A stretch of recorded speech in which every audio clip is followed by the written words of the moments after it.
para talakayin kung sino-sino ang mga kandidato at party list group na nakatanggap ng donasyon noong eleksyon 2022 mula sa mga kontratista. Papanayin po natin si Commission on Elections Chairman George Erwin Garcia. Chairman, magandang umaga po. Magandang umaga po, Igan. Sa mga kababayan natin, magandang umaga po sa inyong lahat. Dadagdagan pa ho ba yung bilang ng 43 contractors na nagbigay ng kontribusyon sa kampanya ng mga kandidato ng 2022, Chairman?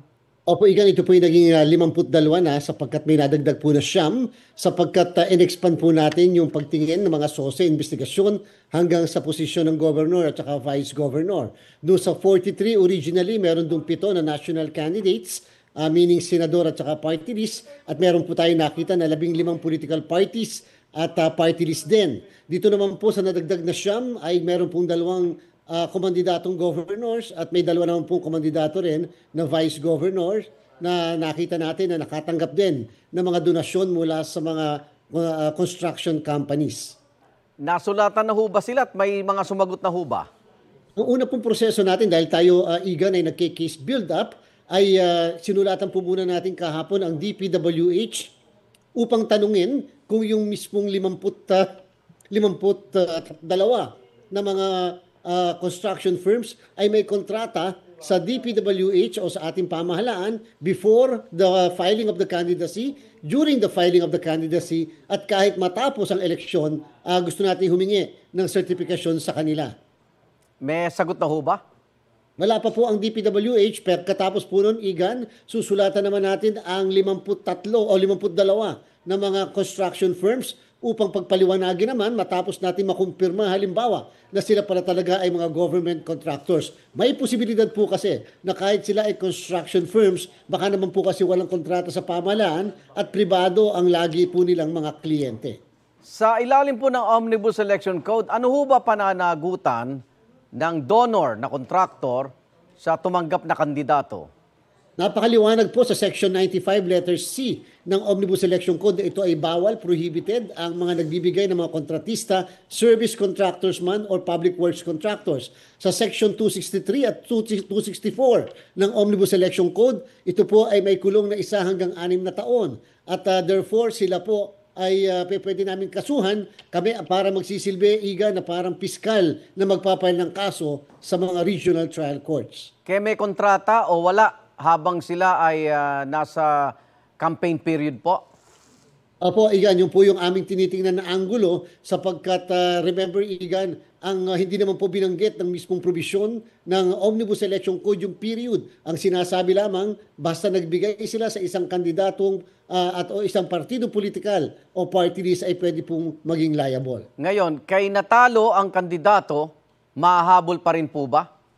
Doon lang po sa kasong kriminal, Igan. Pagkatapos po kasi na maproklama ang isang kandidato at wala namang nakapending na disqualification cases sa kanila, ay hindi na po yan mahahabol ng Commission on Elections. Ang sa amin po, yung election offense na lang o kasong kriminal. Siyempre, wala naman po itong walang itong prejudice pa o pakialam pa sa pwedeng mapanagot sa ibang ahensya ng pamahalaan katulad ng opisina ng Ombudsman o kaya naman sa DILG kung mga local officials. Chairman, may tumugma rin ba sa inyong listahan sa mga binanggit na pangalan na mag-asawang Diskaya?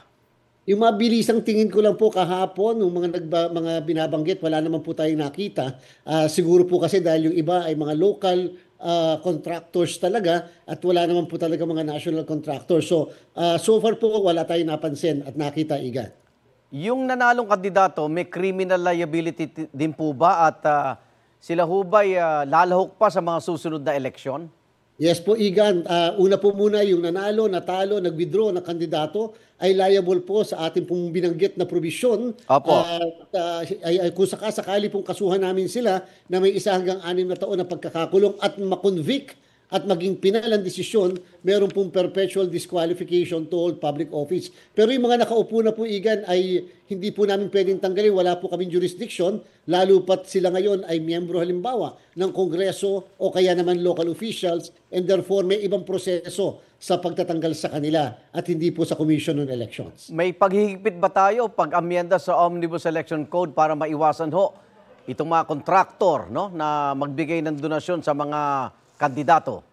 Maliwanag na maliwanag naman po, Igan, ang probisyon ng ating batas. Kahit pa iyan ay 1985 na batas ay epektibo pa rin kahit sa Opo. kasalukuyan. Kaya lang may mga pinag-aaralan po tayo na posibleng butas o posible pong maging depensa ng mga kandidato o ng mga firm o construction companies na may involve po dito. At yung po sana, later on ay ipopropose natin sa ating Kongreso na sana yung mga butas na yan ang matakpan upang sa mga susunod maging epektibo ang kampanya natin laban po dito. Na-miss ko lang, baka ano ho ba parusa dito? 1 hanggang 6 na taon po na pagkakakulong yan at siyempre yan po ay sa korte at meron pang mga kasama na other penalties o yung mga disqualification to hold public office. Maraming salamat, Comelec Chairman George Erwin Garcia. Ingat po. Maraming salamat po, Igan. Mabuhay po. Magandang umaga. Igan, mauna ka sa mga balita, mag-subscribe na sa GMA Integrated News sa YouTube para sa iba't ibang ulat sa ating bansa.